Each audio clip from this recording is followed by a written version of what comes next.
Hi folks, sorry, it's like 95, 96 degrees, and I just got out of the shower, and it's a very Los Angeles thing where days like this, you walk out of the shower and you're bathed in sweat. But irrespective, outside of my rather sweaty and hair wet appearance, I'm going to do this Aquarius full moon video for us. In many ways, what I have to say about this Aquarius full moon video is quite compact, but it encompasses various parts of the chart.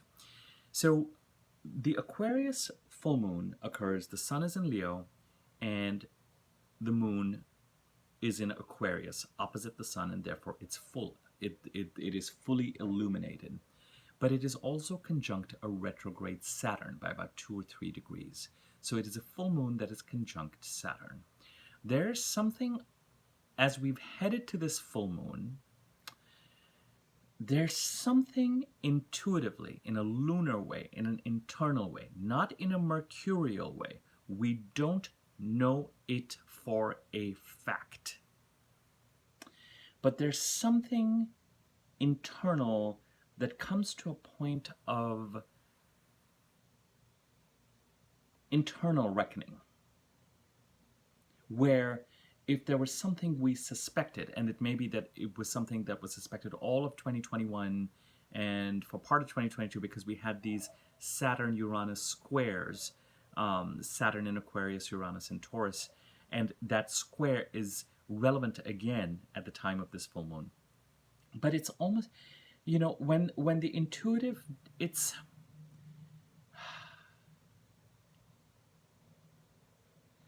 wouldn't surprise me if, while the facts or the clarity is still obscure, or the knowing is still not mental or external or fact-based, it wouldn't surprise me if by the time you get to this full moon a few hours from now, you feel like intuitively there is no doubt about something or some things that you have suspected or been concerned about. And it puts you in this place of, with Saturn, it puts you in a place of taking the Aquarius part of your chart seriously.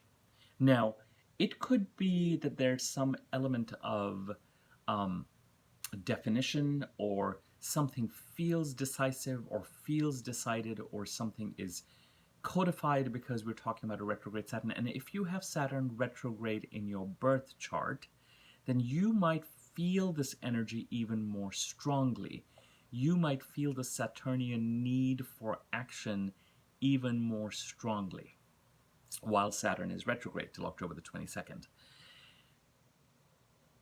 And so this full moon, I don't think, though, that the story is complete, and that is what is so interesting about this full moon. It's as if, because when Saturn continues to go retrograde and goes direct, I think, you know, it pretty much comes to this degree or point of this full moon. And there's something about this full moon that sets or lights the spark for the Mars retrograde cycle that is going to start around August the 20th. On August the 20th, Mars comes into Gemini, and then is there till about February, March of next year. Let me see if I can get you more precise dates than, I think, February, March of next year. You know, till March 25th. August 20th to March 25th, an awfully long time for Mars to be in any one sign. October 20th, interesting, 2 days before Saturn goes direct, Mars goes retrograde. And then it goes direct again January the 12th. When Mars is in Gemini, it will trine Saturn, support Saturn, but it will also square Neptune in Pisces. And outside of all this stuff, as we head to, there's another date, there's another thing that I want to talk about, actually, that I find quite important. Do I have that date here? I have it somewhere. Give me one sec. On August the 14th, 3 days from now, Mars trines Pluto. I'm going to make sense of all this.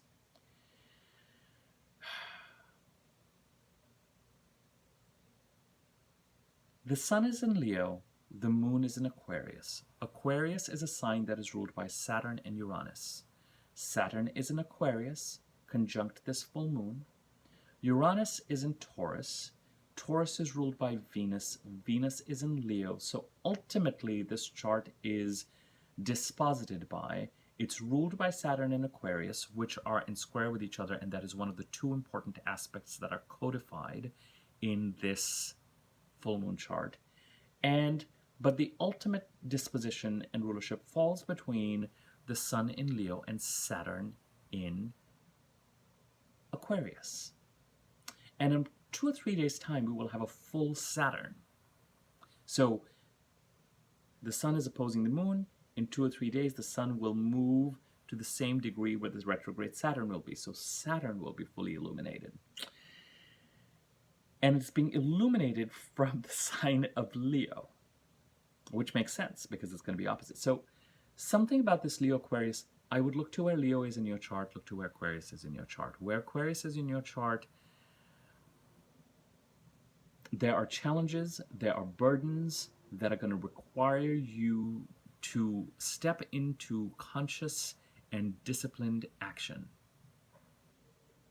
That is not going to be easy. That is going to require you to level up, and it's going to require you to come face to face with behaviors and patterns that are no longer serving you, that Saturn wants you to level up on. I've done a separate video on Saturn and Aquarius just 2 or 3 videos ago. I urge you to check that out. Part of the reason why I did that was so that we were not going to spend a lot of time talking about that here. But it's important because that's what this full moon is in conjunct.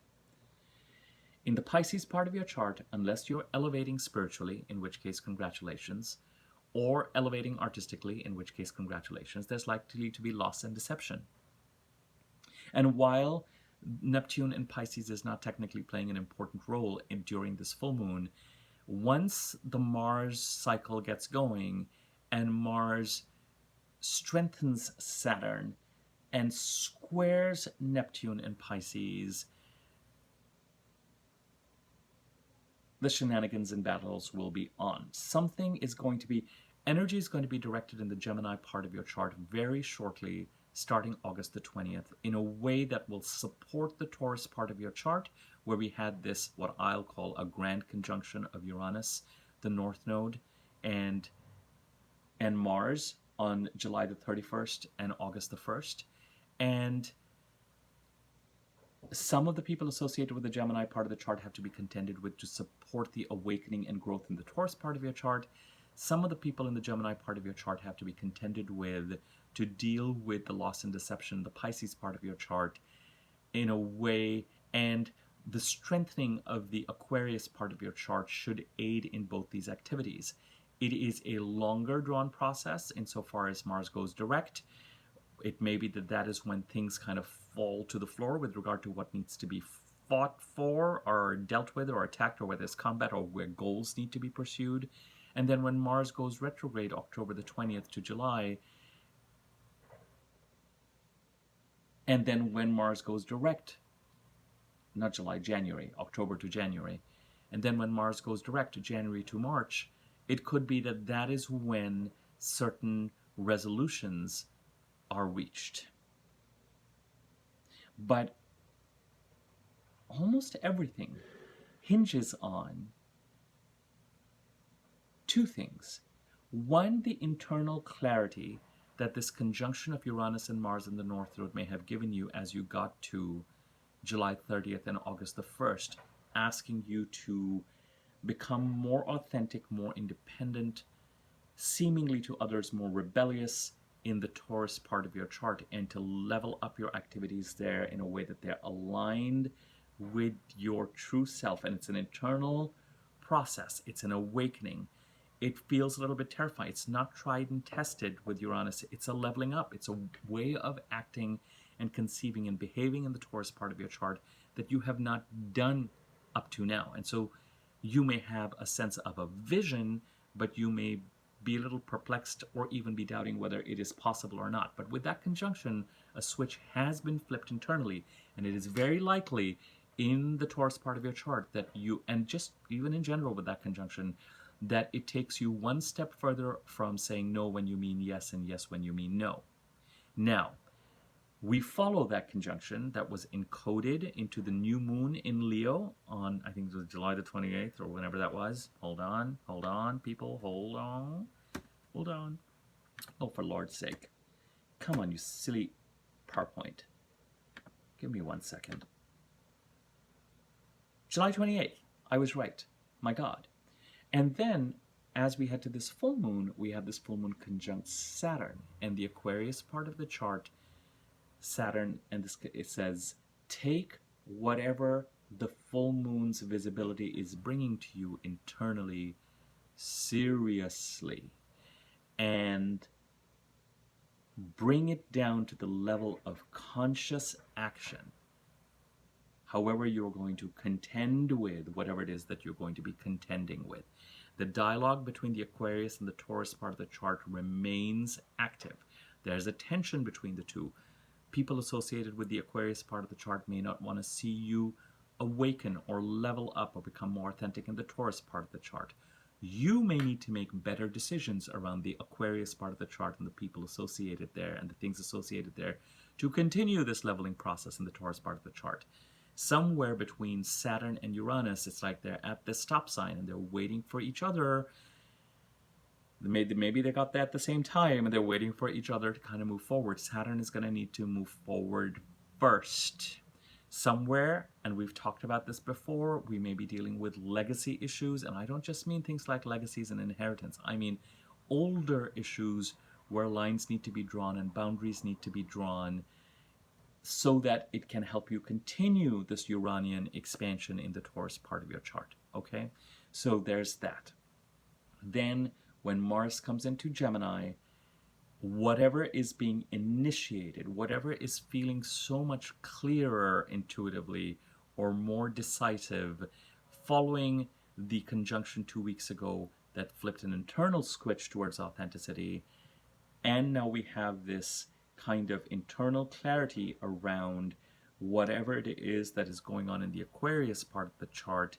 There are choices to be made around conscious action. What do we act towards? Who do we act towards? Do we choose not to act? Do we choose to let certain things go? The focus is still in that Taurus part of your chart where the eclipses are. And September 9th, not that far away, and October 9th are going to be important dates. And November 9th, sorry, September 8th, 9th, October 8th, 9th are going to be important dates. And remember, whatever's going on in August is going to come to September the 10th, 11th, Mercury goes retrograde. So during much of September, more information is going to come to the surface that we currently don't know about related. Anyway, I'm going to stop with the related part of it because it will take us down that's a separate video. So one more thing. In 3 days' time, Mars in the Taurus part of your chart trines Pluto.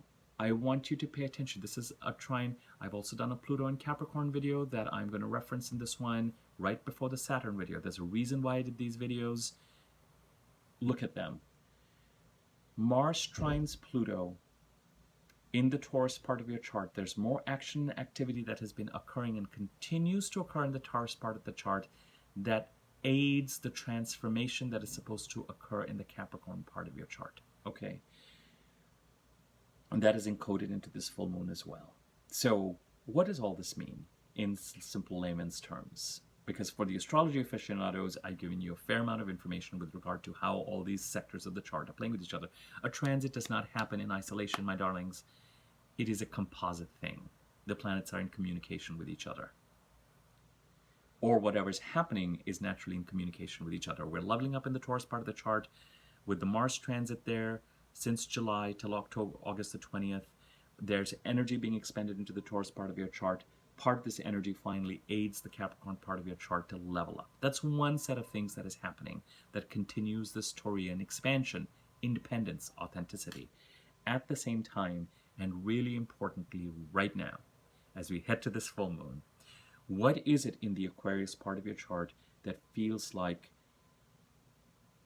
is clear to you that wasn't before? Now, you may not know all the facts. You may not be completely clear about the details. You may, in fact, it may be lesser than what you think it is, because you may be, when we're intuitively trying to figure things out, we sometimes will bucket lots of things into this one thing that we feel is going on, or that we need to suspect, or that we need to wonder about, or that we need to be concerned about. And it may be that it's less than that. Maybe that it's actually clearer than that, but that clarity is not here yet. But there is an intuitive certainty about something that is going on in the Aquarius part of the chart, that you're going to be able to go, I don't know about everything around this bullseye, but this bullseye has a certain amount of visibility. And now I have a choice. What do I do in a Saturnian way? In a conscious way, in a disciplined way, in a responsible way, in a way that pays attention to consequence.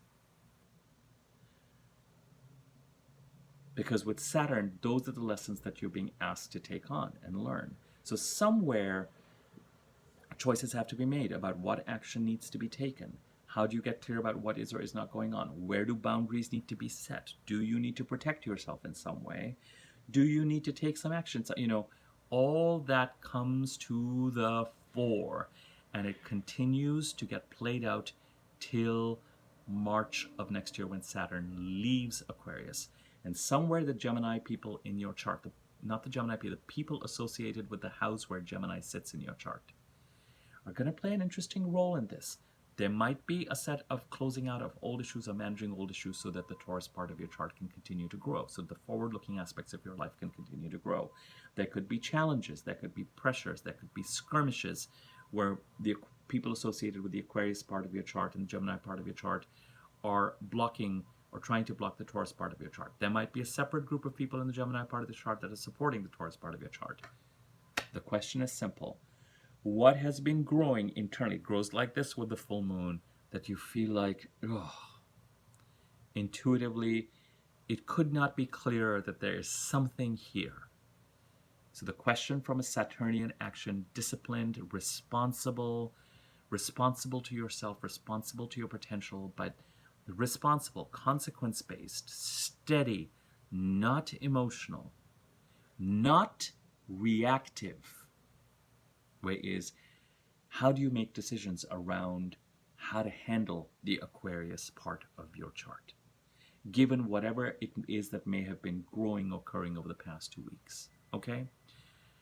I will leave it at this, because clearly there's more to follow as things go along. But decisions, decisiveness, kind of a flint has been lit, a spark has been lit, a match has been lit.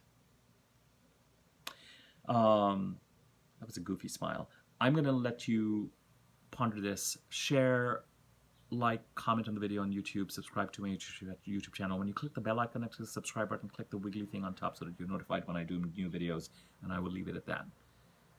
Happy full moon. And as much as may not be happening between the end, as we head between July and August, celebrate. In the murkiness, don't forget to celebrate your own internal elevation.